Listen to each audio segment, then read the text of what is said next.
my name is Christine Keung, and I am a member of the Mayor's Office on Technology and Innovation and the Acting Chief Data Officer for the City of San Jose in California.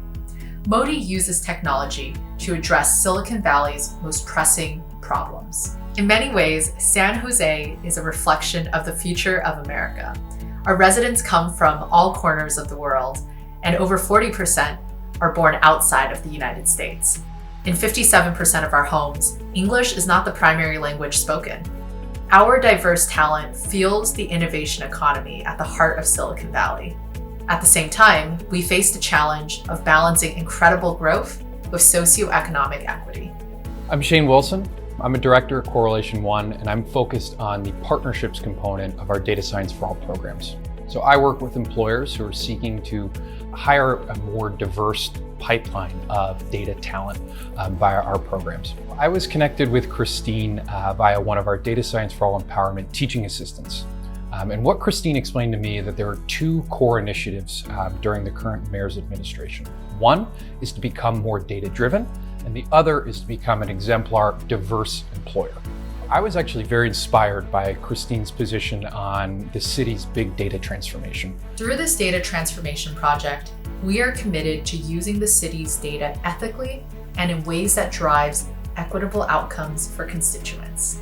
Data Science for All Empowerment is a 13-week applied data fellowship program for students and professionals who identify as Black, Latinx, and LGBTQ+. It is 100% free for fellows who join us for applied data training, connections with professional mentors, and access to jobs with our hiring partners. Data Science for All Empowerment is at its core a data literacy program.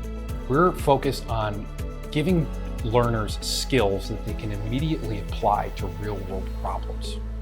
What Christine explained to me and her goals of kind of practical data literacy improvements aligned perfectly with the curriculum that Professor Nitesh Pillai has designed and the work that our teaching assistants have done with learners throughout the program to connect what they're learning in the classroom with the workforce. Because this is a program that is exclusively focused on diverse talent, I thought that it was a really perfect match in both the data literacy goals as well as the diversity goals that Christine explained to me the government is focused on.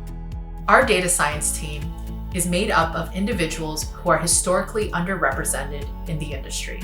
We are also so excited to have data scientists from San Jose and Santa Clara County who are invested in their home and whose work directly impacts their communities. Hello, I am Matthew Doe. My friends know me as Matt.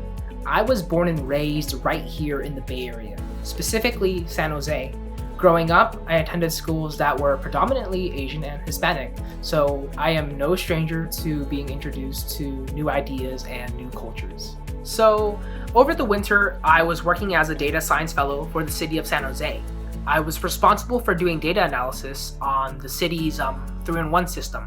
And for those of you who don't know what 3-in-1 is, it's basically an application, whether it be on your phone or the web, where you can submit requests for city services for, let's say, for example, there was an abandoned car on your street or you found graffiti on a building. You would then report it to 3-in-1, and from there the city would take care of it.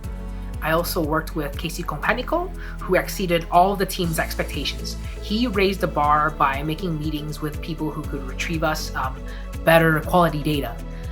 He also did the main feature engineering that drove the key parts of our data analyses. Hello, my name is Kongpanickul, and I am an aspiring data scientist. I was born and raised in the Bay Area, which is where I am now, and when I was growing up, my parents had always owned a restaurant. I'm the first person to graduate from college in my family, and there was never a big kind of push for me to do well in school, and it definitely reflected by the time I made it to Sac State. I ended up graduating with a bachelor's in mechanical engineering, but it wasn't until much later in life that I discovered data science and programming in Python, which really sparked my interest, and that kind of drove me back to self-learning in academia to pursue a career change to data science. Diving deeper into our responsibilities as data scientists, we were to present our findings and analyses to city leaders and those who worked with the 3-in-1 system.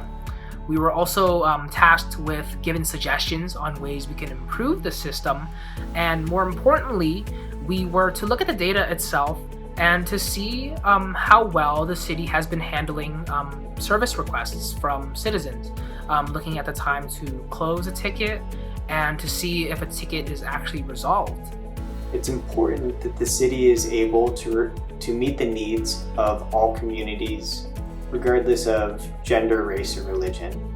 That's why utilizing the data sets is so important. It allows the city to have some insight on how it can best allocate funds and resources for the various city services to these different communities. Coming into this project, our biggest challenge was not the data analysis itself, surprisingly. It was more about dealing with data quality issues. We were dealing with lots of non-values, really non-descriptive columns, and so lots of our effort and time was spent into setting up meetings with people who worked on the system to then give us better data sets and better quality data. As governments pursue big data transformation, they need to make sure that the benefits are being applied to all citizens of every background, every race, and every socioeconomic class. Data Science for All Empowerment provides governments one way to make sure that at least the teams that are building their data-driven products are diverse. And this is one of the best ways that you can spot biases before they become algorithmically reproduced. I think that's a crucial thing that every government that's thinking about big data needs to be asking themselves right now.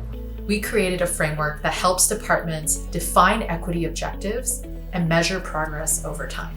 So I hope our project and findings has made San Jose a cleaner and safer place, as well as giving an insight to city leaders on how they can improve the 3-in-1 system to better handle the needs of our citizens.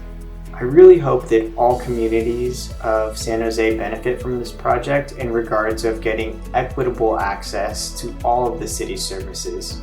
Second, I hope that there's enough transparency in this project such that the residents of San Jose can really see that the mayor's office is taking everybody into account to make sure that everybody has that equitable access to all the city's programs. Lastly, I hope that San Jose can be used as kind of a gold standard for other cities across the nation that are striving to reach this equitable state as well.